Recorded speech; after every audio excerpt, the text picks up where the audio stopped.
እኔ ለሲኦል የተፈጠርኩት ራሱ እያልን የምንናገር ሰዎች አለን። ህይወታችን ሲመረን መግቢያ መውጫው ሲጨንቀን ራሳችንን እንሰራዋለን ያልነውን ጽድቅ መስራት አቅቶን አንሰራውም ያልነውን ኃጢአት ምለን ተገዝተን በኋላ ላይ ደግመን ደጋግመን ስናረገው ምናልባት እግዚአብሔር እኔን እንዲህ እንደሆነና ሲኦል እንድገባ ፈጥሮኝ ነው የሚል ሰው አለ። ሲኦል እንድትገባ ቢያስብማ ኖሮ ጭራሹኑ ባይፈጥርህ ይሻል ነበር።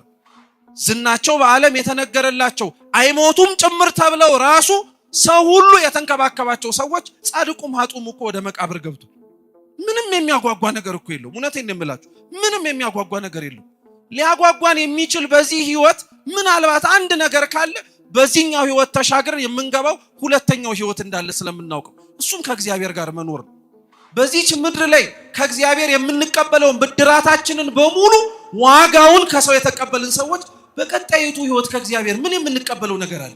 ሁላችንም ተደብቀን የምንሰራው ኃጢአት እኮ አለ። ሰው እንዳያይብን ብለን ማለት እንዴት ሰው የማያይብን ጽድቅ ይታጣብን? ከቤተ ክርስቲያን ከውቀቷም ቁጭ ብለን ስለማንጠግብ ማንም የመጣ ሁሉ ይነዳናል። በቃ ማንም የመጣ ሁሉ ያሳስተናል። ማንም የመጣ ሁሉ ስለ መጽሐፍ ቅዱስ መላምት አስቀምጦ ይሄዳል። እኛም እውነት ነው ብለን አምነነው እንከተላለን። ይሄ መስተካከል አለበት። ተረት እየመሰለን ቀልድ እየመሰለን ፌዝ እየመሰለን ስላቅ እየመሰለን አብዛኞቻችን ተዘባበትንበት የእግዚአብሔር ቃል ላይ።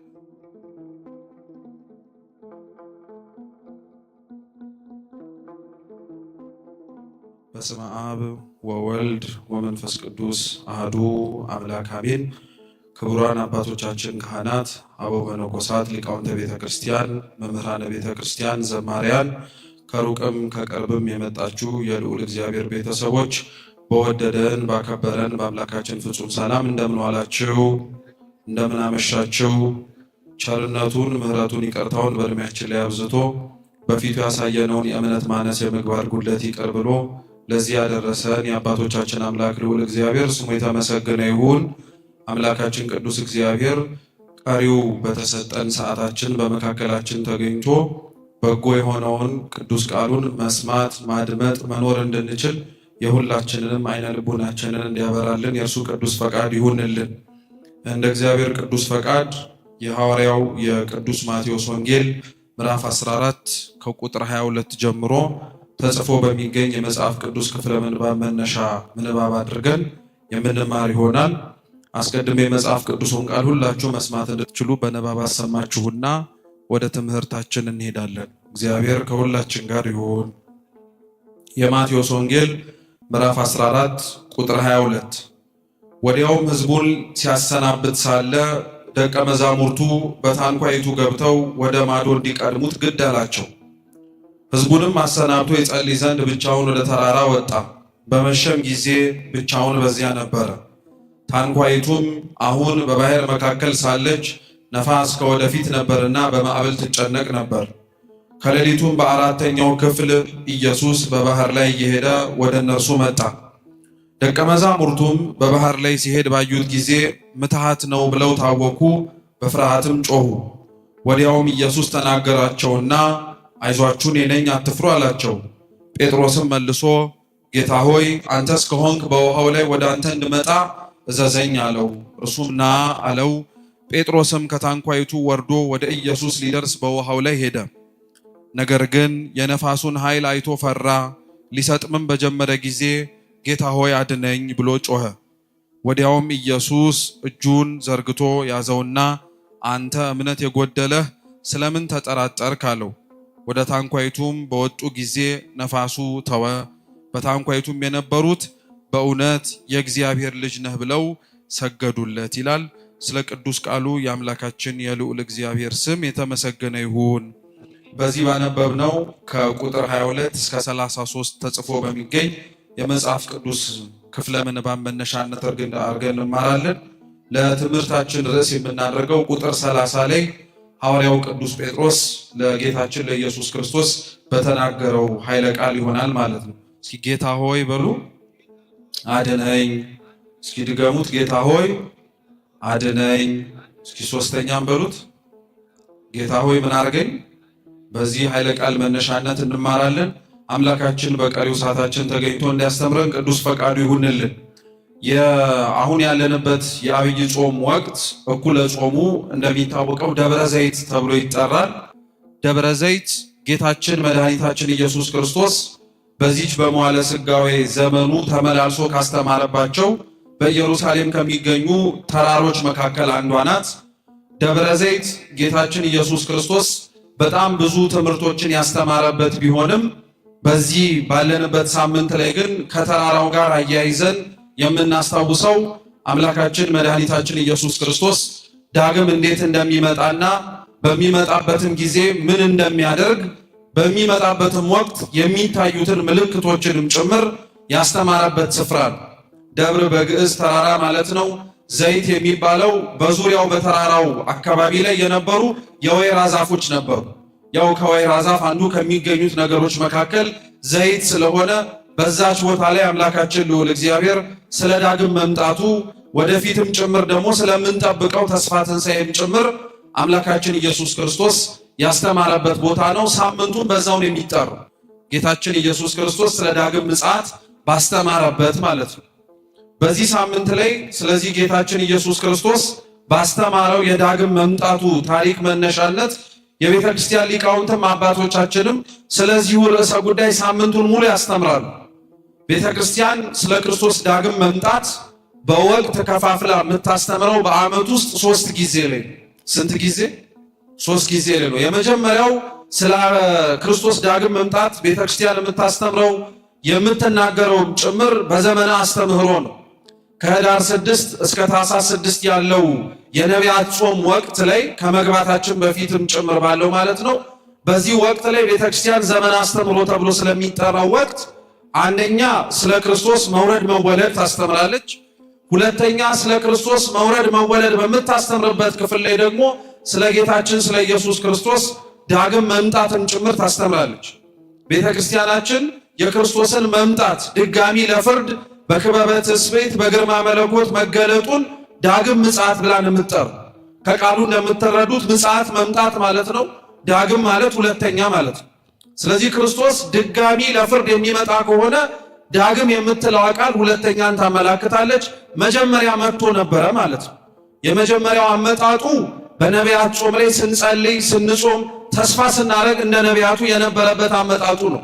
ራሱን በፍጹም ትሕትና ዝቅ አድርጎ ሰዎች ሊያዩት ሊመለከቱት ከኃጥአን ጋር አብሮ ሊበላ ሊጠጣ እኛን በደለኞቹን ጭምር ወደ ርስት ወደ መንግስቱ ሊያገባን የመጣበት አመጣጥ የክርስቶስ የመጀመሪያው ምጽአት ይባላል። የመጀመሪያው ምጽአት ተብሎ የሚጠራው እሱ ነው። የመጀመሪያውን ምጽአት ተስፋ አድርገን በምንጾምበት ጾም ወቅት ላይ ግን ሁለተኛውን ምጽአት አንረሳውም። እርሱም የክርስቶስ ድጋሚ የሚመጣበትን የፍርዱን ሰሞን ወይም የፍርዱን ወቅት ማለት ነው። የመጀመሪያው ምጽአት ሊቃውንተ ቤተ ክርስቲያን ሲያስተምሩ እንደሚናገሩት አምላካችን የመጣው ራሱን ዝቅ አድርጎ በትሕትና ነው። ልበ አምላክ ቅዱስ ዳዊትም በመዝሙሩ እንደሚናገረው ክርስቶስ ሰው የመሆኑን ነገር ሲያስተምር እና ወደ ምድርም የመጣውን የመጀመሪያውን አመጣጡን ሲናገር እንደ ዝናብ ነጠብጣብ ነው ይላል። እንደምን ነጠብጣብ? እንደ ዝናብ ነጠብጣብ ነው ይላል። የታጨደ መሬት ላይ ወይንም ደግሞ አዝመራ ኖሮበት አዝመራው ከተለቀመና ከተሰበሰበ በኋላ ላይ በእኛ ቋንቋ ደግሞ ሳር ያለበት ቦታ ላይ ዝናብ ቢጥል የዝናቡ ኮቴ አይሰማም። የዝናቡ ኮቴ የማይሰማው ዝናቡ መሬት ላይ ሲያርፍ ድምፅ የማያወጣ ሆኖ ሳይሆን ቀርቶ አይደለም፣ ግን ዝናቡ ያለውን ድምፅ እንዳያወጣ መሬቱ ላይ ያለው ሳር ድምፁን ስለሚሸፍነው። እንደዚሁ ሁሉ ይላሉ ሊቃውንት ከሰማይ የወረደው ዝናብ ክርስቶስ ነው። ጠለ ምሕረት እርሱ ነው።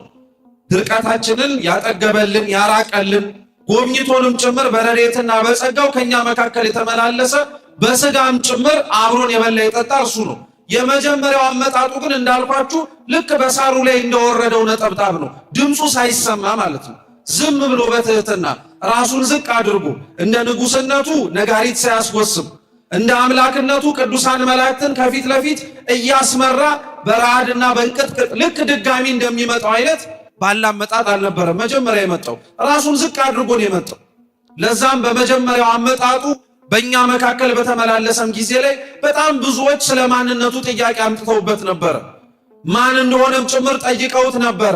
አንዳንዶች በነቢያት ጎራ መድበው ቆጥረውታል። ሌሎች አስቀድሞ በነበሩት በመምህራን ዘንድ ቆጥረውታል።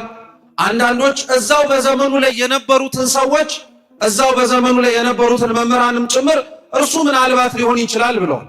የቅዱስ ማቴዎስ ወንጌል ምዕራፍ 14 ሄሮድስ ጌታችን ኢየሱስ ክርስቶስን መንገድ ይጠርግለት የነበረውን ቅዱስ ዮሐንስ መጥምቅ እንዲታሰር እንዲገደልም ጭምር በሰማዕትነት ሲፈርድበት ክርስቶስ ዞሮ ሲያስተምር ይደነግጥ ነበር። ያስገደልኩት ዮሐንስ ቆሞ እያስተማረ ነው ብሎ ስለሚገምት ማለት ነው። ስለዚህ ክርስቶስን በመጀመሪያው አመጣጡ በጣም ብዙዎች ግራ ተጋብተውበት ነበር።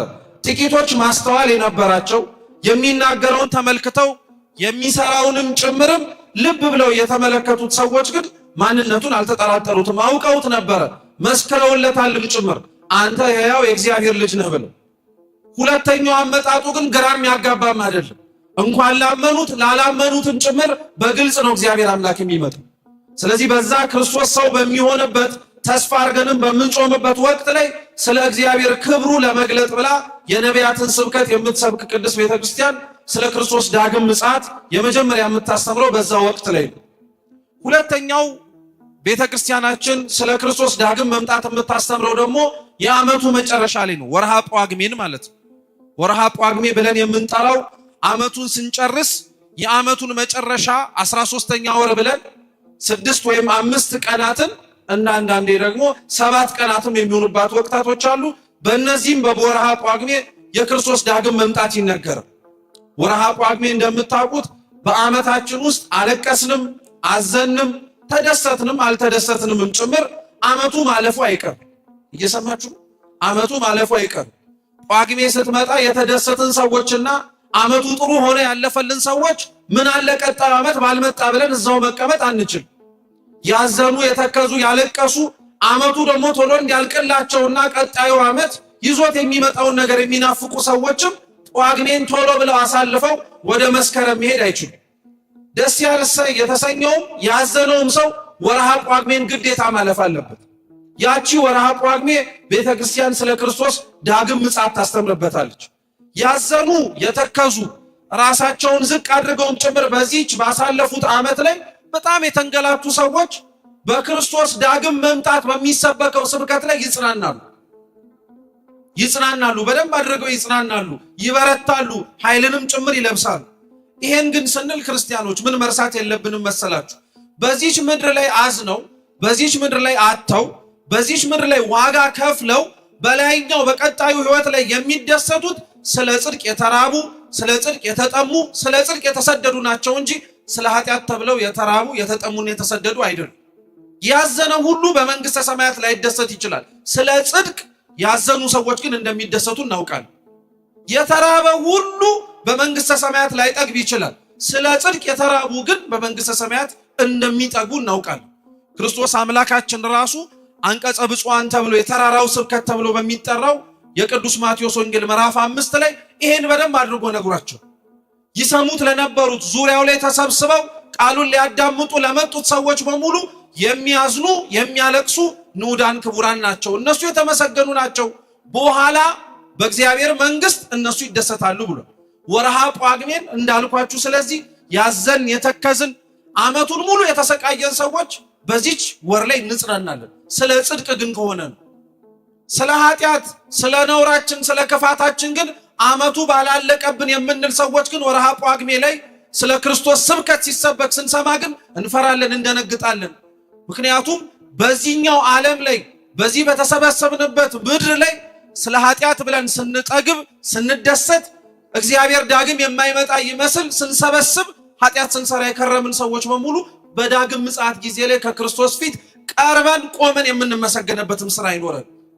ወርሃ ጳጉሜን ያዘኑ ስለ ጽድቅም ጭምር የተከዙ ሰዎች በሙሉ ይጽናኑባታል የክርስቶስን ዳግም መምጣት ሰምተው።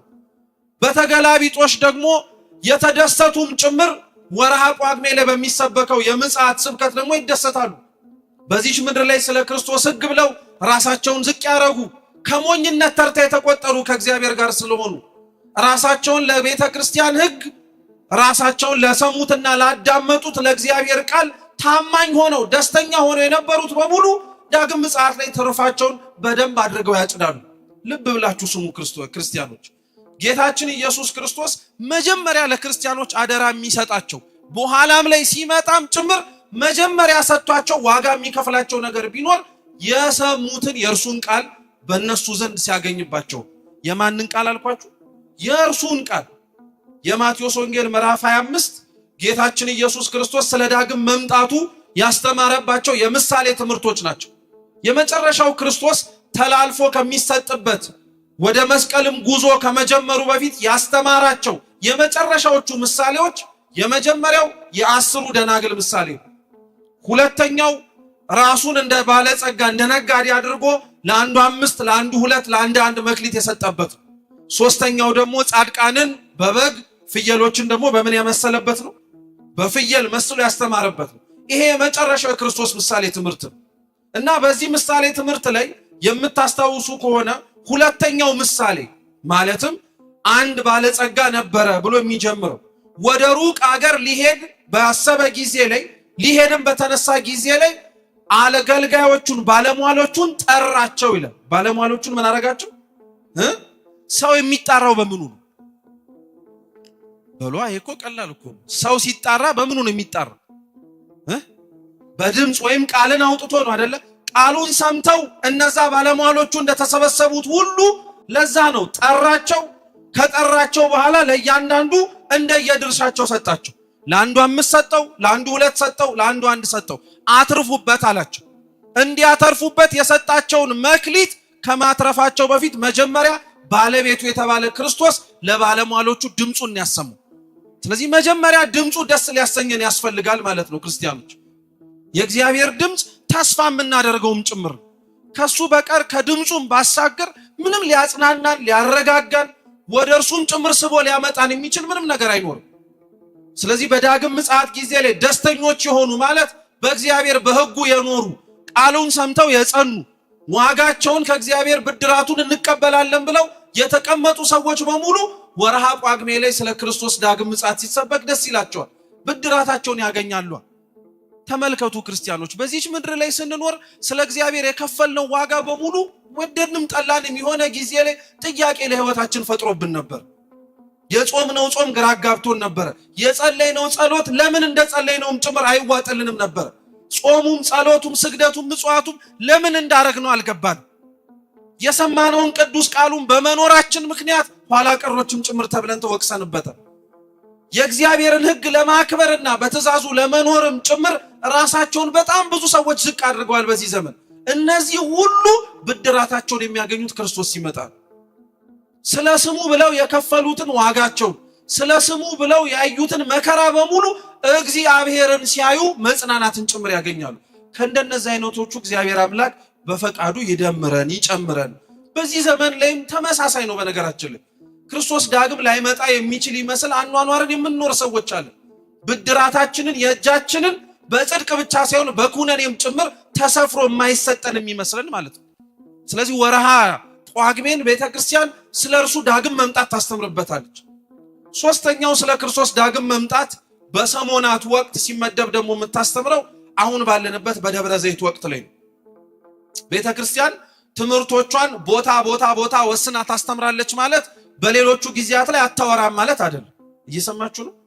ዳግም ምጽአትን እኛ የምናነሳው ደብረ ዘይት ሲመጣ ወይ ዘመን አስተምሮ ሲመጣ ወይ ወርሃ ጳጉሜ ሲመጣ ብቻ አይደለም። በየቀኑ ስለ ክርስቶስ ዳግም መምጣት ቤተክርስቲያን ትሰብካለች። በየቀኑ ክርስቲያን የሆን ሁላችንም የእርሱን መምጣት መስበክ ብቻ አይደለም እንለምነዋለንም ጭምር ናለን ብለን አባታችን ሆይ በሰማያት የምትኖር ስምህ ይቀደስ፣ ከዛ ምንህ ትምጣ ነው የምንለው። መንግስት ትምጣ እኮ ማለት ምን ማለት መሰላችሁ? ይሄው እኮ ነው በላይ በሰማይ ያለችው አንተ የምትመሰገንባት ያንተ ፈቃድ የሚፈጸምባት እኛም ጭምር ተስፋ አድርገን የምንጠብቃት ያቺ መንግስት ትምጣልን እያልን በየቀኑ እንለምናለን። ትምጣልን እያልን እንማጸናለን። ይሄ የትም የሚቀር ትምህርታችን አይደለም። ቤተክርስቲያን ውስጥ ቅዳሴም ስንቀድስ ስርዓተ አምልኳችንም ላይ ስናስተምር የክርስቶስን ሞቱንና ትንሣኤውን እንደምንናገር እርገቱንም ጭምር እንደምንመሰክር ዳግም መምጣቱንም እናስተምራለን። ይሄ ለክርስቲያኖች የሚያስጨንቅ ነገር ስላልሆነ ብዙ ሰው በነገራችን ላይ ስለ ዳግም ምጽአት መስማት እንደማይፈልግ ታውቃላችሁ። ያስጨንቀዋል፣ ይጠበዋል። ራሱ ክርስቶስ ይመጣል፣ ክርስቶስ ለፍርድ ይገኛል፣ የሰቀሉት የወጉት በሙሉ ያዩታል ሲባል ሊያሳቅቅና ሊያስፈራ እኮ የሚያስፈልገው ለማን መሰላችሁ? ለኃጢአተኞች ለበደለኞች ነውርን ለሰራን ሰዎች እውነት ነው የክርስቶስ ዳግም መምጣት ያስጨንቃል። በዛን ጊዜ ላይ ፊት ለፊት የሆነውን ሆነን እንደምንታየው እውነተኛ የጽድቅ ፀሐይ ክርስቶስ ፊት ስንቆም እንደሆነ ሆነን እንደምንገለጠው ክርስቲያኖች እንደው እቺ መሬት እኮ ሁላችንንም እንዴት ሸፍና እንደቻለች እውነቴን ነው የምላችሁ። ተመልከቱ ክርስቶስ ፀሐይ ጽድቅ እውነተኛ የማይጠልቅ ፀሐይ ይባላል። ከእርሱ ውጪ የምናያት ፀሐይ በምስራቅ ወጣ በምዕራብ የምትገባው እዚህ መሬት ላይ ያለችው ፀሐይ ናት። ልብ ብላችሁ ስሙ። እቺ ፀሐይ እንዴት አይነት ውሸታም እንደሆነች የሁላችንንም ገመና ፍንጥው አድርጋ አታሳይም። ጨለማ ታሪክ ይሆናል እንጂ በፀሐዩ ፊት ኃጢአቱ የተገለጠበት ሰው የለም። ጨለማን ታሪክ ይሆናል እንጂ ነውራችንና ክፋታችን አሁን በሚበራው ፀሐይ የሁላችንም ተሸፍኖልናል። ፀሐይዋ ስለማትገልጥ አይደለም። በነገራችን ላይ እግዚአብሔር ቸር ሆኖ የንስሐ ዕድሜ ሰጥቶ ስለጋረደን ነው እንጂ በሁለተኛው ክርስቶስ ዳግም በሚመጣበት ወቅት ላይ ግን እቺኛዋ ፀሐይ ትጠፋለች። እቺኛዋ ፀሐይ ትጨልማለች። ከክርስቶስስ ፊት የሚያበራ ምን አይነት ፀሐይ ሊኖር ይችላል? እቺ ፀሐይ ብርሃንን ልታመጣ ትችላለች፣ ጨለማን ልታረቅ ትችላለች። በእግዚአብሔር ዘንድ እኮ ጨለማ ራሱ በፊቱ አይጨልም። እርሱ ራሱ እኮ ብርሃን ነው። የሱ ብርሃንነት ግን ልዩነቱ ምን መሰላችሁ? እንዳልኳችሁ እቺ ፀሐይ ጨለማን ከማራቅ ባለፈ ምንም ትርጉም የላትም። በክርስቶስ ፊት ግን ዳግም ስንመጣ ጨለማን ማራቅ ብቻ ሳይሆን የሆነውን ሆነን እንደምንገኘው ኃጢአተኞች በኃጢአታችን ጻድቃንም በጽድቃቸው ከክርስቶስ ፊት ይቀርባሉ። ማንም ከሱ ፊት ማስመሰል አይችልም ማለት ነው። አሁን በዚህ ህይወታችን ግን ማስመሰሉን ስለተለማመድንበት ፀሐይዋ ስትወጣ ገመናችንም ተሸፍኖ መለማመዱን በደንብ አድርገን ስለቻልንበት በእግዚአብሔርን ፊት እንደዛ የሚመስለው ሰው አለ አይደለም። ክርስቶስ ዳግም ሲመጣ ማንም ከፊቱ አያስመስልም። እንደሆነ ሆነ እንደምንገኘው እዚሁ ስራችን ተሰፍሮ ተቆጥሮ በደላችንን እንዳከማቸነው ሆነን እንታያለን። አለያ ደግሞ ጽድቅን ስንሰበስብ የኖርን ሰዎች ደግሞ በጽድቃችን በእግዚአብሔር ቸርነት ከፊት ለፊቱም ልንቆም እንችላለን። ስለዚህ ስለ ክርስቶስ ትንሣኤ ቤተክርስቲያን ሁሌም ተሰብከዋለች። እንዳልኳችሁ ነው። አውደ ምሕረቷ ላይ ትናገረዋለች፣ በሥርዓተ ቅዳሴዋ ታስተምረዋለች። ያ አልፎ እንኳን በጉልላቷ ተሰብከዋለች። የጥንት አብያተ ክርስቲያናት ነው ይባላሉ። የጥንት አብያተ ክርስቲያናት የኢትዮጵያ ኦርቶዶክስ ተዋሕዶ ቤተክርስቲያን አብያተ ክርስቲያናት በጉልላቶቻቸው ላይ መስቀል ያደርጋሉ። በመስቀሉ ላይ ደግሞ እንደምታውቁት የሰጎን እንቁላል ይደረግ ነበር እና ያቺ የሰጎን እንቁላል አንዳንድ አብያተ ክርስቲያናት የጥንቶቹ ላይ ከአንድ በላይ በሰባት ቁጥር ትቀመጣለች። ስንት ቁጥር? 7 የሰጎን እንቁላሎች የሚደረጉባቸው አብያተ ክርስቲያናት ነበሩ።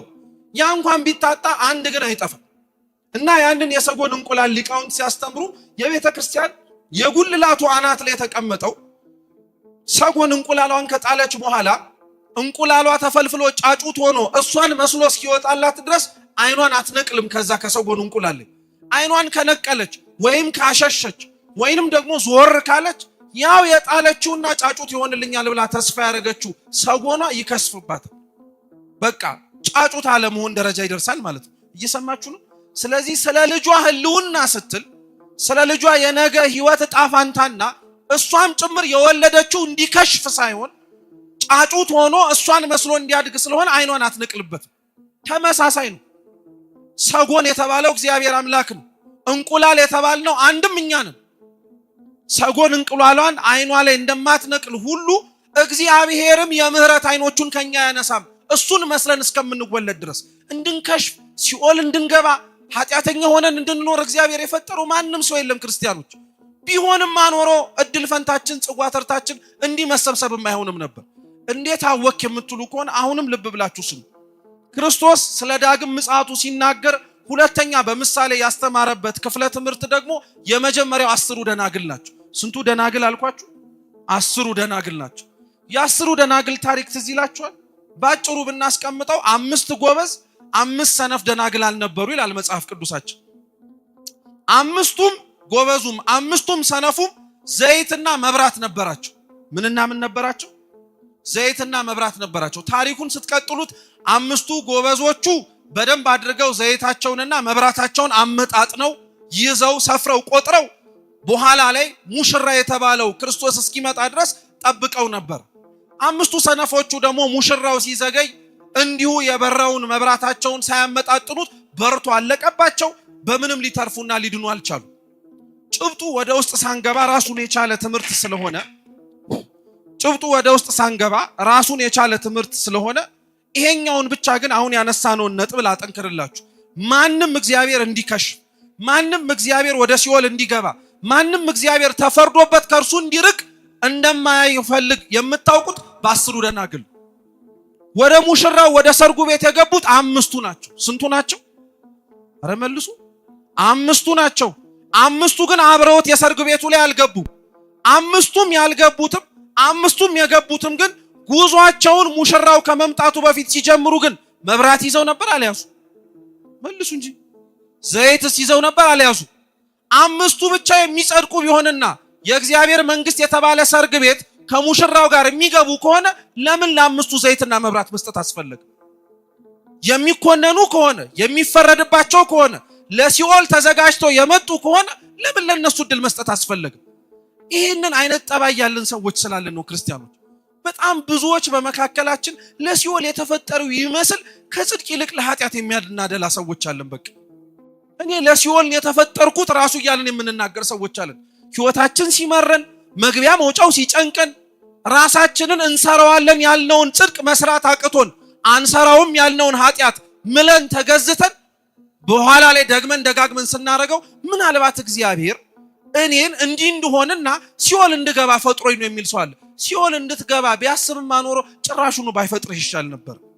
እግዚአብሔር ቸርነቱ እኮ እንደዚህም እያልንም ጭምር ያቆየንና እስትንፋሳችንን የቀጠለልን የተረፈንን ኃጢአት ሰርተን ሲኦል እንድንገባ አይደለም።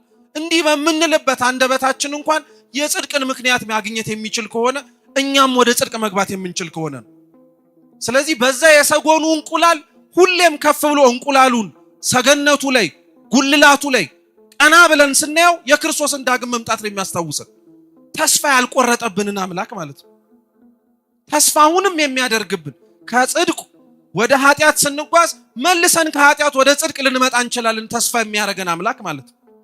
ስለዚህ ስለ ክርስቶስ ዳግም መምጣት ክርስቲያኖች የሚፈሩት የሚሳቀቁት ነገር አይደለም። እንዳልኳችሁ እንዲሁም የምንናፍቀው ነገር ነው። ምን ለዚህ ዓለም እውነት ኖረን ራሱ የሚያጓጓ ነገር አለ? ሁሉም የኖሩት እኮ ጥለውት ሄደው ዝናቸው በዓለም የተነገረላቸው አይሞቱም ጭምር ተብለው ራሱ ሰው ሁሉ የተንከባከባቸው ሰዎች ጻድቁም ኃጡም እኮ ወደ መቃብር ገብቷል። ምንም የሚያጓጓ ነገር እኮ የለው። እውነቴን ነው የምላችሁ፣ ምንም የሚያጓጓ ነገር የለው። ሊያጓጓን የሚችል በዚህ ህይወት ምናልባት አንድ ነገር ካለ በዚህኛው ህይወት ተሻግረን የምንገባው ሁለተኛው ህይወት እንዳለ ስለምናውቀው እሱም ከእግዚአብሔር ጋር መኖር ነው። በዚህ ህይወታችን ክርስቲያኖች ብቸኛ የምንናፍቀው ነገር ቢያደርግልን ሳንሞትም ከእግዚአብሔር ጋር መኖር ነው። ሞተንም ካረግን በኋላ ከእግዚአብሔር ጋር መኖር ነው እንጂ ሌላ ምንም የሚያስቸኩለን የሚያስናፍቀን እንድንኖር የሚያጓጓን ነገር የለም። ምኞታችን አያልቅም። የምንኖርበት ህይወት ላይ ሁሉ ነገራችን አያባራም። ችግራችን አያልቅ፣ ደስታችን አያባራም። በዚህ ሁሉ ምስቅልቅል ባለው ስሜታችን ውስጥ አንድ ሊያሳርፈን የሚችለው ከገባንበት መውጣት ካገኘንበት ማጣት የሌለበት ስፍራ ቢኖር የእግዚአብሔር መንግስት ነው። ለዚህ መንግስት ክርስቲያን ይጓጓል፣ ይቸኩላል። ሲሰማው ናፍቆት የበለጠ ንገሩኝ ይላል እንጂ ደብረ ዘይት ሲመጣ ለምንድን የምንሳቀቀው? ከሱ ጋር የምንኖርበት ጊዜ ቅርብ እንደሆነ ስናውቅ እንዲያውም እንጓጓለን እንጂ ስንቱ ሁላችንም በየቤታችን እኮ የቤተ ክርስቲያን ችግር፣ መከራ፣ ውጣ ውረድ ያ ሁሉ የምንሰማው የምናየው ነገር በሙሉ እረፍት የምናገኘው እኮ የዛን ጊዜ ላይ እረፍት የምናገኘው የዛን ጊዜ ነው። ባለቤቱ መጥቶ ፍርድ መስጠት ሲጀምር በቃ። አለበለዚያማ በዚህ ምን ቸኩለን ናፍቀን ከሶስ የምንጠብቀው ምን ፍርድ አለ? ከሶስ ተስፋ አድርገን ነው ምን የምንኖረው መሬት አለ?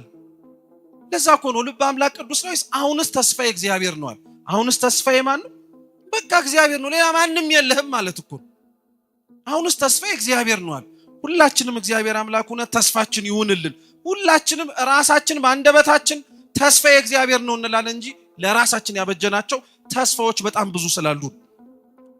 በዚሁ ሐሳብ መነሻነት ታዲያ በደብረ ዘይት ላይ ከሚነበቡ ስለ ክርስቶስ ዳግም መምጣት ቅድም ካነሳናቸው ከማቴዎስ ወንጌል ምዕራፍ 24 እና ምዕራፍ 25 ውጪ ከወንጌላችን ውስጥ ስለ ክርስቶስ ዳግም መምጣት ከተነገሩ የመጽሐፍ ቅዱስ ክፍሎች መካከል አንደኛው እኛ ለትምህርታችን መነሻ አድርገን ያነበብነው ሲነበብ እንደሰማችሁት ጌታችን መድኃኒታችን ኢየሱስ ክርስቶስ በጣም ብዙ ሰው በዙሪያው ነበር። በጣም ብዙ ሰው ነበረ። ስለ ሁሉም የሚፈልጉት ምክንያት አላቸው። ክርስቶስ ለመብላት ለመጠጣት የሚመጣ አለ፣ ለተአምር የሚመጣ አለ፣ የተሻለ ነገር ፈልጎ የሚመጣ አለ፣ ሊከተለው የሚመጣ ሰው አለ። ብዙ ሰው ነበር። ክርስቶስ ማንንም ስለመጣበት ምክንያት ይቀበለዋል እንጂ አንዳቸውንም ገፍቶ እኔ የምፈልጋችሁ በዚህ ነው እንጂ እናንተ የመጣችሁበት ምክንያት በዚህ ስለሆነ አልፈልጋችሁም አይል። በተሳሳተ ምክንያት እንኳን የመጡትን ሰዎች አመጣጣቸውን ያስተካክልላቸው። ባልሆነ ምክንያት የመጡትን ሰዎች ራሱ በዚህ ቅጽበት ላይ ታዲያ ጌታችን ኢየሱስ ክርስቶስ በጣም ብዙ ሰዎች ዙሪያው ላይ ከበውት ነበረ። ከነዛ ከከበቡት ሰዎች ራሱን ፈቀቅ አደረገና ወደ ተራራ ወጣ። ወደ ምን ወጣ? ወደ ተራራ ወጣ። ተለያቸው። ሰው የሌለበት እጽዋት ብቻ ያሉበት እሱና ራሱ ብቻ የሆኑበት ስፍራ ላይ ራሱን ለየ። ቀጠለና ደግሞ ደቀ መዛሙርቱን በመርከብ ተሳፍረው ተሻግረው እንዲጠብቁ ታዘዛቸው። ክርስቶስ ብቻውን ነው። ደቀ መዛሙርቱ ደግሞ በመርከብ ላይ ተጭነው ከአንዱ ቦታ ወደ ሌላ ቦታ እንዲሻገሩ ሂዱ ብሎ አዘዛቸው። ክርስቶስ ብቻውን ከዛ ሁሉ ሰው ተለይቶ ከዛ ሁሉ ሰው አብረውት ከነበሩትም ጭምር ራሱን የለየበት ምክንያት አለ። አንደኛ ጌታችን ኢየሱስ ክርስቶስ በጣም ብዙ ቦታዎች ላይ አይታችሁት ከሆነ የሆነ ነገር ካደረገና የሆነ ነገር ከፈጸመ በኋላ ወይ የሰራላቸውን ሰዎች ዝም በሉ ይላቸዋል፣ አለበለዚያ ደግሞ እሱ ድርጊቱን ካደረገው በኋላ ፈቀቅ ብሎ ሄደ። ለምንድነው? አንደኛ ምስጋና ከማንም ስለማይፈልግ ነው። እየሰማችሁ ነው? ምስጋና ከማንም አይፈልግም። ማለትም እነዛ የሚያመሰግኑት ሰዎች የእውነት የማያመሰግኑት ስለነበሩ ተአምራትን ሲያዩ የሚያመሰግኑት ሲያበላና ሲያጠግባቸው ደስ ተሰኝተው ካላነገስን ብለው ስለሚያዩት ነገር የሚያመሰግኑት ነበሩ። ስለዚህ ከነሱ ምስጋናን አይፈልግም ነበር። ምስጋና በጣም ክርስቲያኖች መጠንቀቅ አለብን። በተለይ በዚች ምድር ላይ ስንኖር በዚች ምድር ላይ የተመሰገን በዚች ምድር ላይ ከእግዚአብሔር የምንቀበለውን ብድራታችንን በሙሉ ዋጋውን ከሰው የተቀበልን ሰዎች በቀጣይቱ ህይወት ከእግዚአብሔር ምን የምንቀበለው ነገር አለ? እውነት ሊያስፈራን እኮ ያስፈልጋል። ቅድም ያልኳችሁ የጌታችን የኢየሱስ ክርስቶስ ስለ ዳግም መምጣቱ ያስተማረበት የአስሩ ደናግል ትምህርት ላይ ሊቃውንተ ቤተ ክርስቲያን አስሩም ደናግል ያበሩት የነበረው ሻማ እንደነበረ ይናገራል። ወንጌልም ላይ ተጽፎ አይታችሁት እና አምስቱ ሰነፎቹ ሻማቸው ሁሌ የበራ ነበር። እየሰማችሁ ነው? ሻማቸው ሁሌ የበራ ነበር እና ሻማው በተለያየ ምስጢር ይተረጎማል። እኛ ለዚህ ላነሳነው ነጥብ ለምስጋና ግን እንዴት ተብሎ እንደሚተረጎም እንድታውቁት የሚበራው ሻማ የምስጋና ምሳሌ ነው ይላሉ ሊቃውንት። እና እነዚህ አምስቱ ሰነፎቹ ሁሌም ሻማቸው ይበራ የነበረው ሙሽራው እንኳን ቢዘገይ ሻማቸው እንዲበራ ይፈልጉ የነበሩት ሰው እንዲያያቸው ስለሚፈልጉ ነው ይላል። እየሰማችሁ ነው? ዘይቱ የእምነት ምሳሌ ነው። ይበራ የነበረው ብርሃን የምግባር ምሳሌ ነው። የሰው ምግባሩ ከእምነቱን የሚመነጭ የማናምነውን ነገር ልንኖረው ልናደርገው ልንፈጽመው አንችልም። ያመነውን ነገር ደግሞ በአንጻሩ የማድረግ የመፈጸም የመከወን ግዴታ አለብን። በቃ ይሄ ክርስቲያኖች ማመን አለብን። እንዲህ አይነቱን ነገር ማመን ብቻ አይደለም፣ ካመን ደግሞ ማድረግ አለብን። እምነታቸው አለ፣ እሳት የተባለ ስራቸው ደግሞ ይነዳል። ስራቸው ግን መንደድ የሌለበት ቦታ ላይ ነበር ይነድ የነበረው። ሙሽራው ዘግይቷል እኮ። ሙሽራው ከዘገየ ይጠብቁት የነበረው ሙሽራ የተባለው ክርስቶስ በጠበቁት ሰዓት ላይ ሳይመጣ እነዛ አምስቱ ሰነፍ የሆኑት ደናግላን ለምንድነው መብራታቸውን የሚያበሩት ከተባለ ብርሃን ጥቅሙ ምን መሰላችሁ? አንደኛው ጨለማን ማራቅ። ጨለማ ሲርቅ በብርሃን ምክንያት ደግሞ ያበራውን ጨለማውን ያራቀውን የማየት ደግሞ ግዴታ ይኖርብናል። እየሰማችሁ ነው? እና እነዚህ አምስት ሰነፎች ያደርጉ የነበሩትን ተግባር አባቶቻችን ሲያስተምሩ ምን ይላሉ? ሻማቸውን ያበሩ የነበሩት ሙሽራው እንኳን ዘግይቶ ለኩሰውት ማመጣጠን ያልቻሉት በማብራታቸው ምክንያት ብርሃን እንዳላቸውም ጭምር ተመልክተው ሰዎች እንዲያመሰግኗቸው ስለሚፈልጉ ነው ይላል። የአብዛኞቻችን የጽድቅ ስራ እግዚአብሔር ከሚያዩ ይልቅ ሰው እንዲያይልን እንፈልጋለን። ስንሰጥ በካሜራ ነው፣ ስንመጸውጥ በካሜራ ነው፣ ስናበላ በካሜራ ነው። እንዴ ተደብቀን የምንሰራው ጽድቅ እንዳለው ኃጢአት ካለ ተደብቀን የምንሰራው ጽድቅ እንዴት ይጠፋል? ሁላችንም ተደብቀን የምንሰራው ኃጢአት እኮ አለ። ሰው እንዳያይብን ብለን ማለት እንዴት ሰው የማያይብን ጽድቅ ይታጣብን? ማንም የማያውቀው እግዚአብሔር ብቻ ግን የሚመለከተው። እውነቴን እኮ ነው የምላችሁ። የሰው ታሪኩ እኮ ይሄ እኮ ነው። በቃ በገሃድ የምንሰራው ኃጢአት አለ፣ ተደብቀን የምንሰራው ደግሞ ኃጢአት አለ። በገሃድ የምንሰራው ጽድቅ አለ። አንዳንዶቻችን ግን ተደብቀን የምንሰራውን ጽድቅ ያለን አይመስልንም። ቢኖረን ራሱ ሰው ካላየው እግዚአብሔር የማያየው ይመስልናል። እንዳይመስላችሁ፣ እግዚአብሔር ያያል። ብርሃን ነው እግዚአብሔር ብርሃን ነው፣ ያያል። የደብረ ዘይት ዕለት ላይ የሚሰበከው የዳዊት መዝሙር ላይ እግዚአብሔር በግልጽ ይመጣል ካለ በኋላ እሳት በፊቱ ይነዳል ይላል። እሳት እኮ ብርሃን እኮ ነው። ጨለማን ማራቅ ብቻ ሳይሆን መታየትንም ጭምር ይሰጣል። እግዚአብሔር ተደብቀን የምንሰራትን ጽድቅ እንኳን ዋጋውን ለመስጠት ይናገራል። አላምን ስላልነው እኮ ነው እንጂ ስለ ጸሎትም ሲያስተምር ነግሮናል። ስትጸልዩ በራችሁን ዘግታችሁ ሰው ሳያችሁ ጸልዩአል። በስውር ያያችሁ እግዚአብሔር በምን ይከፍላችኋል አለ? ለጸሎት ተዘግቶት ለሚጸልየው ሰው ሳያየን ከእግዚአብሔር ፊት ያነባነውን እንባ መልሱን እግዚአብሔር ከሰጠን ከሱ ብቻ የሚታወቅ ጽድቃችንን በሰማያት በዳግም ምጽአት ጊዜ ላይ አላውቀውም የሚል ይመስላችኋል? አያደርገውም። እግዚአብሔር እንኳን ተሰውረን የሰራነውን ጽድቅ ቀርቶ እኮ ሰው እንዲያየልን እንኳን ብለን የሰራነውን ጽድቅ እንኳን እኮ እግዚአብሔር አይቶት በታይታ ዋጋችንን ቀንሶ በመስራታችን ደግሞ የሚገባንን እኮ የሚጨር ምስጋናቸውን ግን በዚህች ምድር ብቻ የሚቀበሉ በላይኛው ሰማይ ተስፋ ያደርጉት ዘንድ እግዚአብሔር እንዲያመሰግናቸው የማይናፍቁትን ሰዎች በሙሉ ግን ወዮላቸው። በጣም ትልቅ ነገር ነው። አብዛኞቻችን የሰውን ምስጋና ነው የምንፈልገው። አብዛኞቻችን ሰው አቦ አቦ እንዲለን ነው የምንፈልገው። አብዛኞቻችን ከእግዚአብሔር ይልቅ ለሰው ተገዝተን ነው የምንኖረው። ይህ መስተካከል አለበት። ክርስቲያኖች እንደዚህ አይነቱን ክርስትናም እግዚአብሔርም አላሳየንም፣ ክርስቶስም ኖሮም ጭምር አላስተማረንም። የሰራውን ነገር በሙሉ በስውር ነበር ያደርግ ነበር። አበላ አጠጣ፣ ራሱን ወደ ተራራ ለየ። እንዲያዩትም አልፈለገም።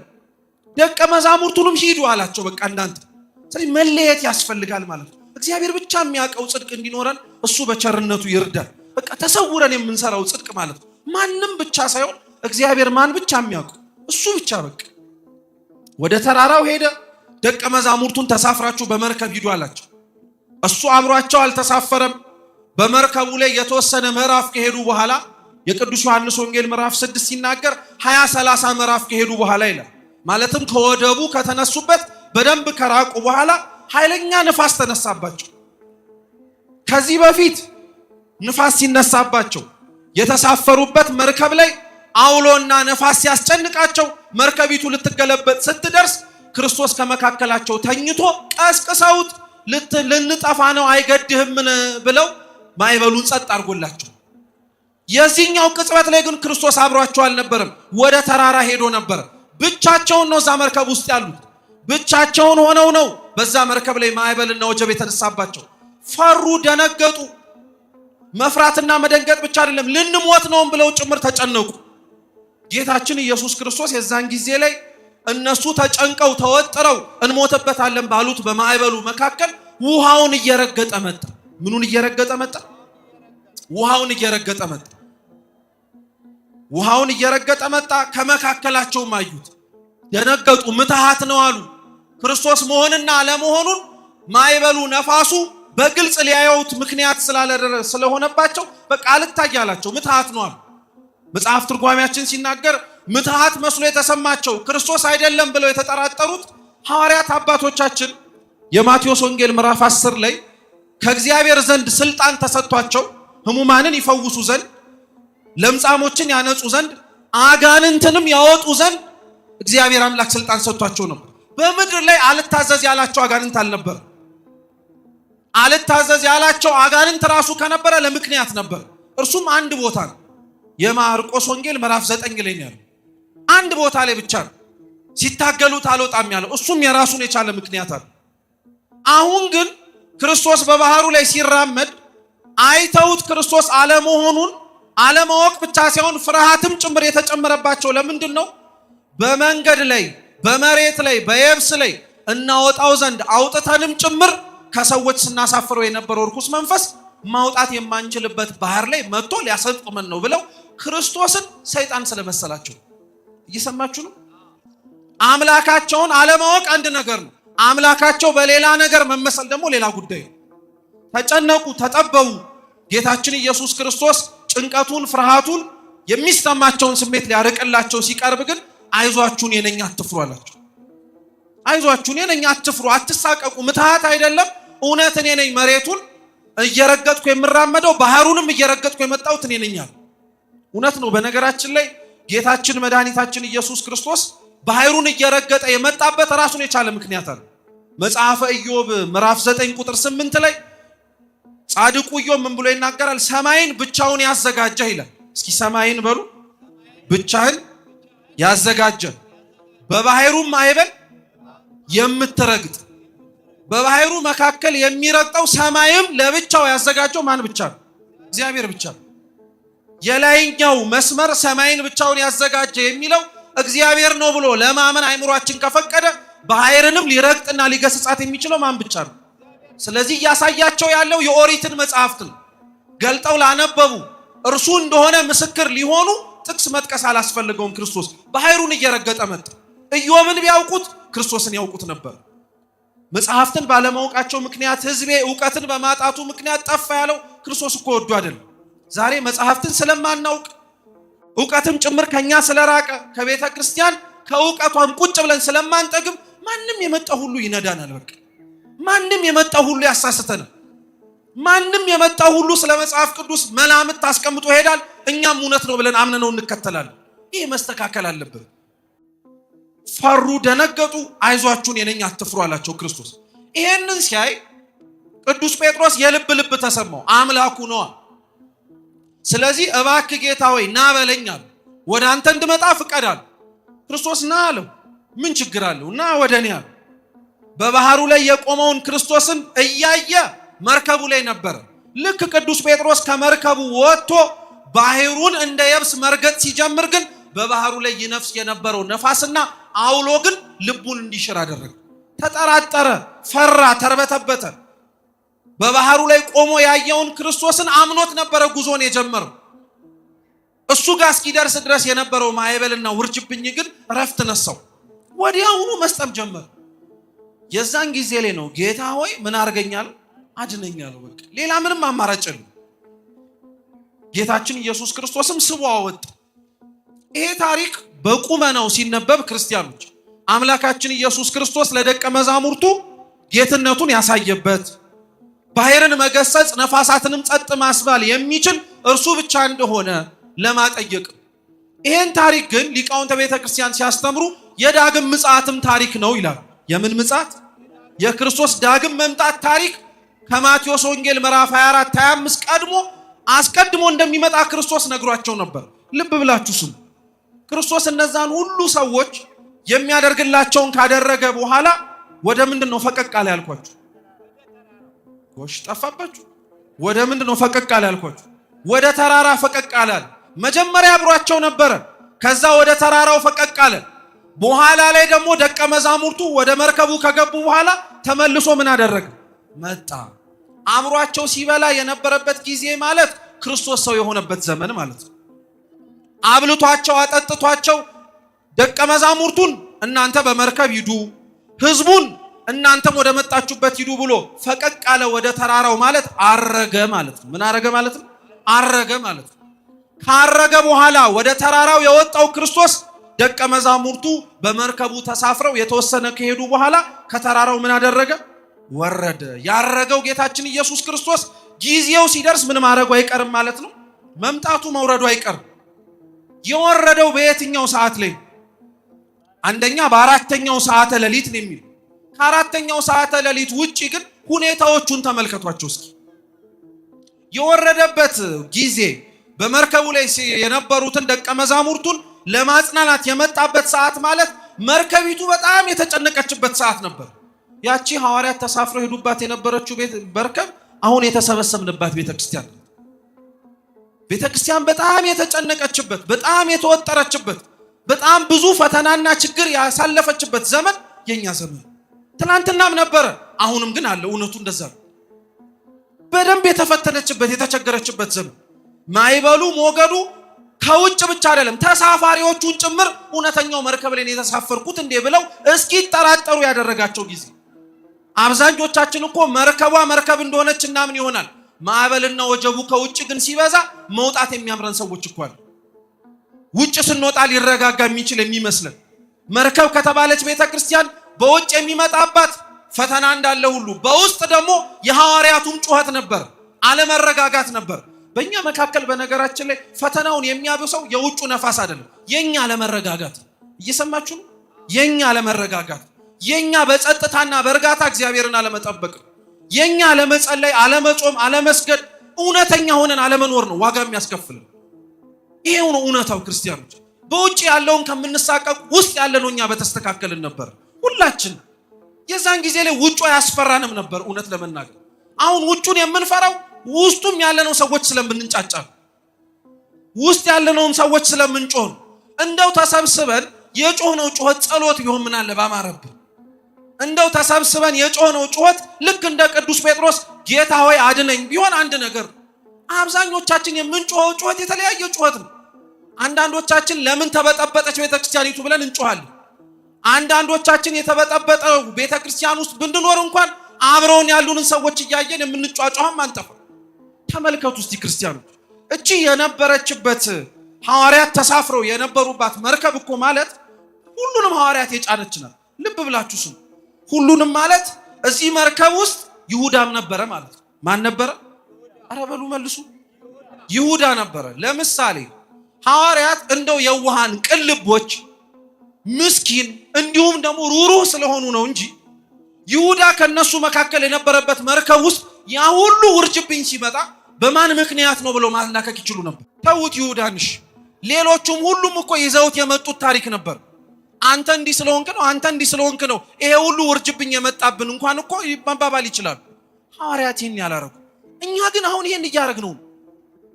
የተፈተንበት የተቸገርንበት ውጣ ወረድ ውስጥ የገባንበትን ምክንያት እኔ ነኝ ከማለት ይልቅ ጣት ነው የምንቀስረው። እገሌ ነው እያለ እርሱ ምክንያት ስለሆነ ነው፣ እርሷ ምክንያት ስለሆነች ነው እንላለን። አይሰራም እንደዛ። ተሰብስበን ጣት እየተቀሳሰርን ጥፋቱ የሷ ነው ከምንል የኔ ነው ብለን ብናለቅስ ምን አለ በበጀን ነበር። እኔ ነኝ ጥፋተኛው ብንል ኖሮ እንረጋጋ ነበር። ግን ማን ይላል ከኛ መካከል? አፋችን ይለው ይሆናል፣ ልባችን ግን አያምነውም። አባ ጴሜን የሚባል የቤተክርስቲያን ጻድቅ ምን ይላል መሰላችሁ? አብራችሁን ብሎ አቤቱ ጌታ ሆይ በሉ እስኪ አፌ የሚለውን ልቤ እንዲለው አስለምደው። እንደ አፋችን እኔ ነኝ ኃጢአተኛ የሚል የለም። እንደ ልባችን ግን እነሱ ነው ብሎ የሚጠቁም ግን አይኖርም። እናውቀዋለን ሁላችንም እንደዛ ስለሆነ። ስለዚህ ተሳፍረው የነበሩባት ውርጅብኝ የበዛባት ያቺ መርከብ ቤተክርስቲያን ናት። አንድም ያቺ መርከብ የኛ ሰውነት ናት። መርከቢቱ 12 ሐዋርያት እንደቻለች የኛም ሰውነት በጣም ብዙ ነገር ችሏል። እውነቴን ነው የምነግራችሁ፣ በጣም ብዙ ነገር ተሸክሟል። በቃ መርከብ እንኳን እኮ ማዕበልና ወጀብ ሲበዛባት ታውቃላችሁ አይደል? ከክብደት የተነሳ ነው እንኳን እኮ ተብሎ ዕቃ ይጣላል። የኛ ሰውነት ያ ሁሉ ነገር እየወረደበትና እየመጣበት ኃጢአት እንደፈለገ በግራ በቀኝ ሲያማታው እንኳን እኮ የኃጢአታችን ብዛት ነው ብለን እንኳን ኃጢአት አንቀንስም። እንዲያውም እንጨምራለን። እኛ እንፈራለን፣ እንደነግጣለን። እንዲያውም ብዙ ነገር መጨመር ነው እንጂ እንዳንናወጥ እንላለን። ያቺ መርከብ የኛ ሰውነት ናት። ያቺ መርከብ ቤተክርስቲያን ናት። ማዕበሉ ወጀቡ የተባለው ክርስቶስ የማቴዎስ ወንጌል ምዕራፍ 24 ላይ ተናገረው ዳግም ሲመጣ ከመምጣቱ በፊት የሚታዩ ምልክቶች ናቸው። ምን የቀረን ነገር አለ በዚህ ዘመን? እውነቴን እኮ ነው። ምን የቀረን ነገር አለ? ምን ያላየነው ምልክት አለ? እንደው ከምልክቱ ሁሉ የከፋውን ልንገራችሁ። ከምልክቱ ሁሉ የከፋው ደቀ መዛሙርቱ የነበሩበት መርከብ ላይ እንዳልኳችሁ ያ ሁሉ ውርጅብኝ ሲደርስ ጌታችን ኢየሱስ ክርስቶስ በዛ ሁሉ ውርጅብኝ መካከል ምኑን እየረገጠን የመጣው? ባህሩን፣ ውሃውን እየረገጠን የመጣው። ለኛ ይሆናል እንጂ ያፈተና ያስቸገረን ለእግዚአብሔር አያስቸግረው። ለኛ ይሆናል እንጂ የዘመኑ ፍጻሜ ያስጨነቀን ለሱ ያስጨንቀውም። እሱማ ስንዴውን ሊሰበስብ ነው የሚመጣው። እሱማ ልጆች ያሉት መስሎት እኛን ወደ ጎተራው ሊያመጣን የሚመጣው። ማን ልጅ ተርፎት እኛ መካከል? ሁላችንም እንክርዳድ ሆነንበታል እኮ። ሁላችንም ገለባ ሆነንበታል። ብንታይ ምንም ነገር የሌለን ማለት ነው። በቃ በጣም የምናሳዝን ሰዎች ሆነን እንደዛ እንኳን ሆኖ እየረገጠ ተስፋ እያደረገ መጣ። ቅዱስ ጴጥሮስ ሌሎቹም ሐዋርያት ክርስቶስ እየረገጠ በባህሩ ላይ ሲመጣ አይተውት ምን ነበር ያሉት? ምትሃት ነው እኮ ነው ያሉት። ከዘመኑ ምልክት ሁሉ የከፋው እኮ ክርስቲያኖች ሆነ መሰላችሁ። ይሄንን ምልክት እንኳን እያየ ክርስቲያን እኮ ምትሃት ነው ይላል። ያጋጣሚ መገጣጠም ነው ይላል። አንዳንዶቻችን ይሄንን ሁሉ ምልክት እያየን የቤተ ክርስቲያንን ድምጽ ሰምተን የክርስቶስን መምጣት ናፍቀን ከምንኖር ይልቅ ክርስቶስን ራሱ እውነት ክብር ምስጋና ይድረሰውና ራሱን ራሱ የለም ብለን የምንክድ ሰዎች በዚሁ ዘመን ተነስተን እንዴት እየከፋን፣ እንዴት እየጨከን፣ እንዴት እየራቅን እንደሆነ ተመልከቱት። ምትሃት ነው ብለው ተጨነቁ። ዛሬም በዘመናችን እንደዛው የሚሉ አሉ። ዳግም ምጽአት የማይሆን የሚመስላቸው እንደ ሰዱቃውያን ስለ ትንሣኤ ሙታን ሲነገራቸው የሚቀልዱ የሚስቁ በልተን ጠጥተን እንኖራለን ብለው የሚናገሩ አሕዛብ አይደሉም እነዚህ። አሕዛብማ ቢያደርጉት አይደንቀንም። ሲጀመር ባለቤቱንስ መች ተቀበሉትን? ከኛው መካከል አይደለን እየበላን እየጠጣን ሞተን የምንነሳ የማይመስል አይነት ህይወት የምንኖረው እኮ እኛው ክርስቲያኖቹ ነው። እንዴ በጣም እኮ ነው የምናሳዝነው ክርስቲያኖች። አሕዛብ እንኳን አይተውን ከኛ ትንሣኤ ሙታን እንዴት ይሰበክላቸው? ቅዱስ አትናቴዎስ ዘእስክንድርያ ምን ይላል መሰላችሁ? መነኮሳት በከተማው መካከል ሲራመዱ አንድ ሰው እየሮጠ መጣና ጠየቀው፣ ክርስቶስ ከሙታን መካከል ተነስቷል አልተነሳም አሉ። እየሰማችሁ ነው? ክርስቶስ ከሙታን መካከል ተነስቷል አልተነሳም አሉ። መልሱ ምንድነው? ተነስቷል ነው፣ ምንም ጥርጥር የለም። ቅዱስ አትናቴዎስም አዎ ተነስቷል አለ።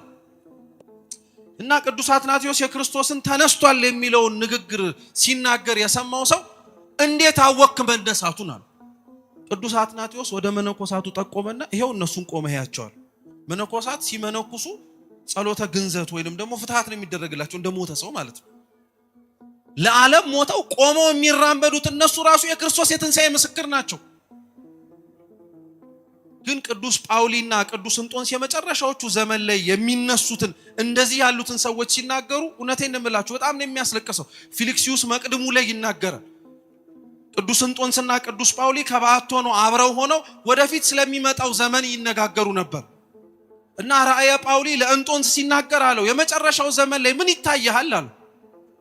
ነጭ ጻዕዳ የሆኑ ርግቦች እየበረሩ አንተም አብረሃቸው ትታየኛለህ አለው። ምን ማለት ነው አለው። ያንተን ቅድስና ያንተን ንጽህና በደንብ አድርገው የሚኖሩት መነኮሳት አንተን የሚመስሉ ይታየኛል አለ። እየሰማችሁ? ሁለተኛም ደግሞ መልሶ ጠየቀው አሁንስ ምን ይታያል አለ። ፊቱ ደብዘዝ አለ ቅዱስ ጳውሊ። አሁን ደግሞ ምን ይታያል አለው። ጥቁር ጥቁር ነጥብ ያለባቸው ነጭ ርግቦች እየበረሩ አየዋል። ንጽህናም አላቸው።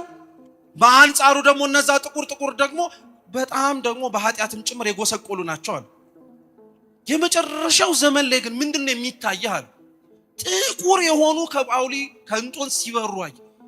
አለቀሰ በመሪር እንባ። ምን ተመልከተናል? የመጨረሻው ዘመን ክፉ ነው፣ ግብርህን የማይመስሉ ሰዎች ይነሳሉ አለ። አየነው፣ ሰማነው፣ ተመለከትነው። ግን አሁንም ቀልድ መሰለንኝ። ጣት አንቀስር ክርስቲያኖች፣ እውነቴን የምላችሁ የሰውን ክፋት እያየን ከምንናገረው በላይ እኛ ያጠፋነው ከዛ በላይ ይብሳል። ሁላችንም ከበላይ ያሉትን እየጠቆምን እነሱ እንዲህ ባይሆኑ ብለን እንደተናገርን እኛም የወለድናቸውን በስነ ስርዓት ብናሳድግ ኖሮ እዚህ ደረጃ ላይ አንደርስም ነበር። እኛም የመጣናቸውን ልጆች ቤተክርስቲያን አስገብተን ቅዱስ ሥጋውን ክቡር ደሙን እስከ ሕይወታቸው ፍጻሜ እየተቀበሉ ብናዘልቃቸው ኖሮ እንዲያሆኑም ነበር። የክርስቶስ በማዕበሉ በወጀቡ መካከል ሲመጣ ማለት በዛ ሁሉ ውርጅብኝ ውስጥ ክርስቶስን መመልከት አለብን። በዚህ በዘመኑ ፍጻሜ ደርሷል በሚባልበት እኛም የመጨረሻውን ዘመን ተጠቅተነዋል ስንባል በዚህ ዘመን ማን ነው ክርስቶስን ከዛ ሁሉ ውርጅብኝ አጥርቶ የሚመለከተው? እውነት እግዚአብሔር አይነ ልቡናችንን ያበራልን።